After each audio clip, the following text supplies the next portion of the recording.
Hi friends, welcome back to my platform. The name is still Annie, your friendly health coach. You can follow my health and well-being on all social media platforms.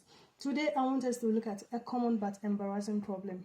It's called urinary incontinence or the loss of bladder control or involuntary leakage of urine. I am going to give you 11 tips that can help you reduce and manage this problem.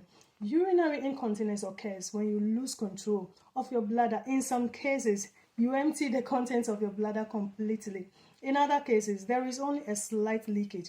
Depending on the cause, this incontinence can be temporary or chronic. Perhaps a little urine leakage when you sneezed.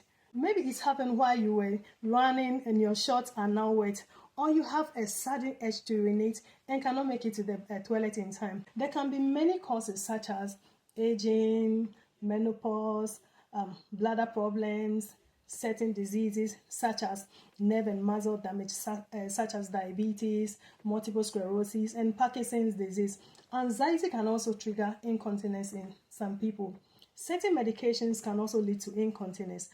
Another cause is hysterectomy. The muscle and ligament that support your bladder can be damaged during an operation to remove the uterus. A urinary tract infection can also lead to urine leakage. This infection can irritate your bladder, leading to a strong urge to urinate and sometimes incontinence. Another cause is pregnancy and childbirth. The strain of carrying a baby and giving birth can weaken muscles, ligaments, and nerves in your pelvis, which can lead to incontinence. Another factor is smoking. Smokers have a higher risk of incontinence than non-smokers. Being overweight is another factor. Excess pounds can put pressure on your bladder, causing it to leak. Weakened bladder muscles, damage to the pelvic floor, certain drinks, foods, and medication can have a diuretic effect. They stimulate your bladder and increase the amount of urine. This can lead to temporary urinary incontinence, such as alcohol, caffeine, carbonated drinks, and sparkling water, artificial sweetness, chocolate, chili peppers, foods that contain a lot of spices, sugar or acid, especially citrus fruit, heart and blood pressure medication, muscle relaxant, high doses of vitamin C. There are different types of urinary incontinence, but let's focus on what's important right now. I am going to give you some tips on how to reduce and manage urinary incontinence. Number one, limit your caffeine intake. Caffeine irritates the bladder and can make incontinence worse. Coffee has the strongest effect, so stop drinking it or switch to decaffeinated coffee. Fizzy drinks, tea, green tea, energy drinks, and hot chocolate also contain caffeine. Avoid spicy and acidic foods such as curries and citrus fruits, as they can irritate the bladder and make leaking and other incontinence symptoms worse. Number two, lose weight. Losing weight is difficult and I understand that very well. But please try harder. Losing just 5% of your body weight can help. Number three, stop smoking. If you smoke, you put yourself at a risk of incontinence because coughing puts strain on your pelvic floor muscles. Number four, drink lots of water. Why did that shock you? Drink 6 to 8 glasses of fluid a day, but no more unless your doctor advises otherwise. Many people with urinary incontinence avoid drinking fluid because they believe it causes even more problems. However, limited fluid intake makes incontinence worse as it reduces the capacity of your bladder. Insufficient fluid intake can also cause or worsen constipation. Also limit your fluid intake after 6 p.m. to reduce nocturnal voiding and incontinence. Number five, refrain from lifting.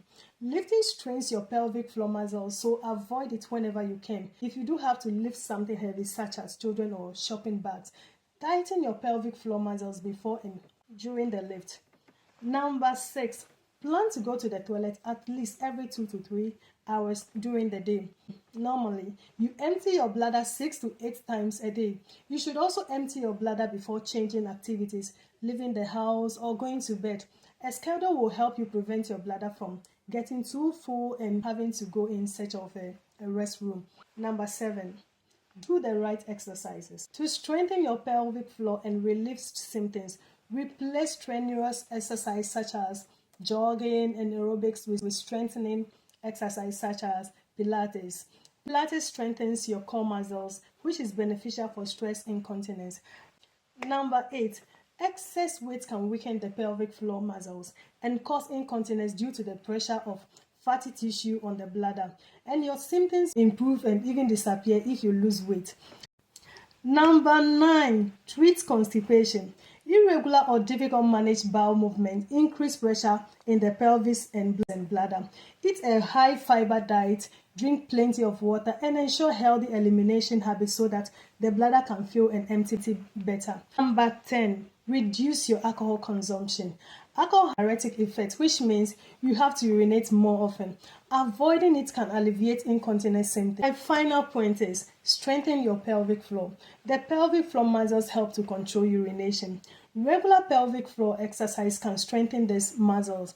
The pelvic floor muscles open and close the tube, the urethra, which carries urine from the bladder out of the body.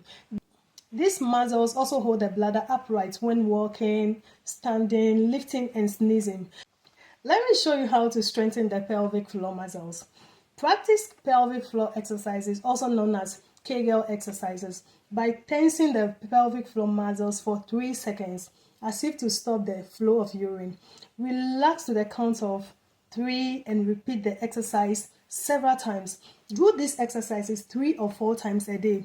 To make sure you do the exercises correctly, ask your doctor to guide you or consult a physiotherapist who is familiar with pelvic floor exercises. If you suffer from urinary incontinence, make appointments with a doctor. Urinary incontinence can affect your daily life and lead to possible accidents. A healthcare professional can also determine if a more serious medical condition could be the cause. They may also be able to treat the cause. It is no secret that the choices we make can have an impact on our health, so please take good care of yourself.